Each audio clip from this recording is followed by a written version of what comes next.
I just got back from a really cool collaboration session with my friend Bob Pizzini, who has written a book, Elevate Your Leadership, and he's now working on his Audible version. And I think it'll be available through Amazon. So just really enjoyed that conversation. And one of the things that occurred to me was, you know, in the book, his goal was to create a path for people to build confidence, competence, and energy. And I love the structure that we came up with for the book. It starts out each chapter with a bluff, the bottom line up front, and then a drill at the end. So getting really tactical at the end. What should you be doing with this information to implement it in your life? And as I was talking to him about the Audible version, what we're really trying to do is have a conversation tied into each chapter, which gets into the behind the scenes. What were we thinking about? What were we grappling with when we were working on the chapter?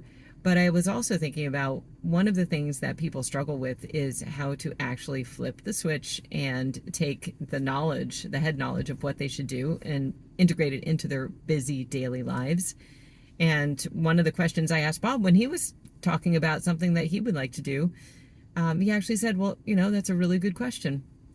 So leveraging what you already do really well, how can you apply that skill that you have, that success you already have in this area over to this area? And that's where he said, it's a really good question. I'll need to think about that for a little bit. That's the value of coaching. Coaching is not telling you what to do. Coaching is saying, okay, well, given that you would like to do this, this is where you would like to go. How are you going to get there? And giving you the space, and I think also the focus and the accountability with yourself to come up with that plan. Many, many, many times we can self-coach, right? But on the really important stuff, we seem to back burner it. The things like taking care of ourselves, maybe we back burner it. We think we'll get to it. There's always tomorrow. There's always next week. But it really matters. In fact, today's leaders, the modern leader, needs to be able to live in a way that is conscious and high energy, because that will, of course, allow them to lead that way as well. How we show up in one area of our lives is generally how we show up across the board. So thinking about how do we translate this vision of where I'd like to go and flip that into action, like specific steps. Design your ideal evening. Design the opportunities to connect with your family. Ask your family what they're interested in, what they are open to, what would be meaningful to them. What are they willing to do? How often? Treat them as peers. Reach out to them. Say, hey, this sounds interesting. What do you think about this? Just, we're getting into the nitty gritty, yes, when we're coaching, but it's really, really meaningful stuff for relationships. And relationships at work and at home are some of the things that can really most influence our energy and how we feel about going through our lives day to day. Isn't that true?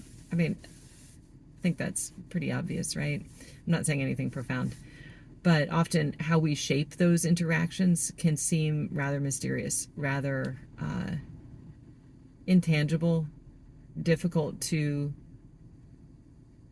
really touch and refine and tweak a little bit. Sometimes we can feel lost unless we actually focus the time and energy in a space, maybe it's an hour every other week, to really be conscious about it and really think about what our values are, what we want to do, and how we want to get there. So that's what coaching tries to do, is give you that space, ask you those questions, not give you the answers, but allow you to personalize what you are going to do to move closer toward your ideal way of living your life. And to that end, I just found last night in the hockey rink parking lot where I do all my best thinking, I was listening to a podcast, episode 102 of Radically Genuine. Great pod on cracking the happiness code.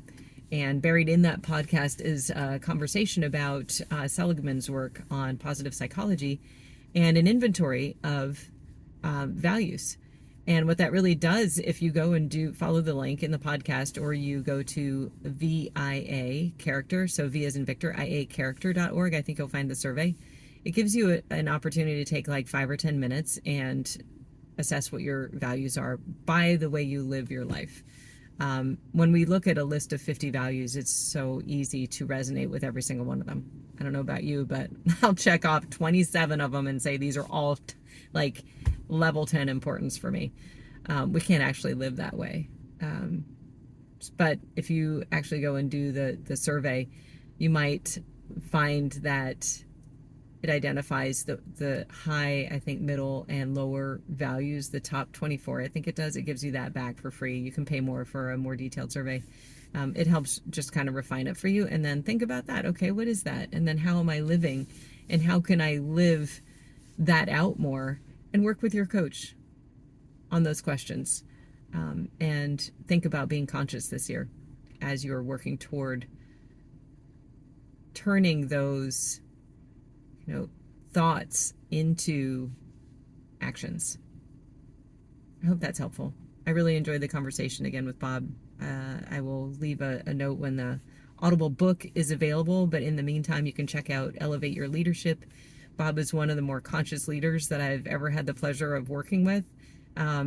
He is really a genuine, fun, very lead from the heart person who has a massive background in the military and now in as a private sector CEO, and really cares about his team and investing in his team and doing his best to bring you a book, a leadership book that is different than the rest. That was our intent when we started working on it. I'm going to let you in on a little secret. I absolutely hate the genre leadership. I really do. And I need to do some coaching on myself to figure out how to articulate why I hate that space so much. But I think it is because it's so prescriptive and it ignores the fact that all of us are leaders in our daily lives by starting with ourselves first. And I think it also misses the mark because very rarely do I see people who are neurodiverse showing up as, the epitome of a particular leadership type or brand. And if you look closely, all around you are people who are leading themselves, and not in the classic way perhaps, but maybe they're creators who have had the courage to step off a linear path and choose something different at a very young age. That's leadership, but that's not celebrated in books. It causes a lot of consternation for the family, which is why I entered this space and became a professional coach over the last year, because it doesn't need to be that way. If we look at it from the perspective that this person has dug deep to figure out what they're really about at a young age, in our case, in our family, our son was 18 when he decided he knew best what he needed to do and was going to take a leap of faith and say no to the typical path. Man, that's leadership.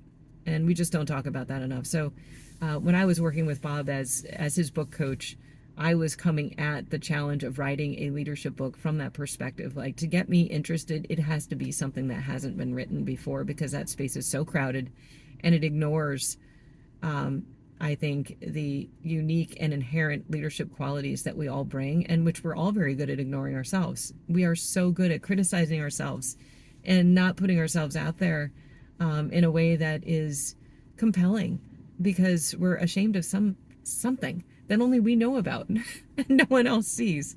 Anyway, I guess I could rant for a while, but I know myself to not be a very good follower. I also know myself to have my own brand of leadership, which is unique.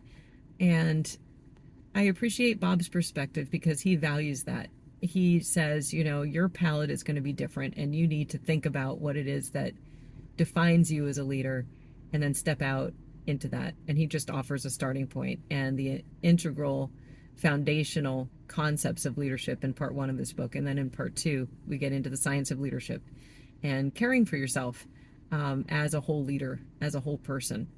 So anyway, looking forward for you to have some thoughts on this video. Let me know what you think, especially my buddy over in Ireland who actually watches my videos. Thank you, Joe. I'm turning it sideways this time because YouTube looks horrible when it's up and down, straight up and down. I hate that. All right, so bye, Joe. Thank you for listening all the way through if you did.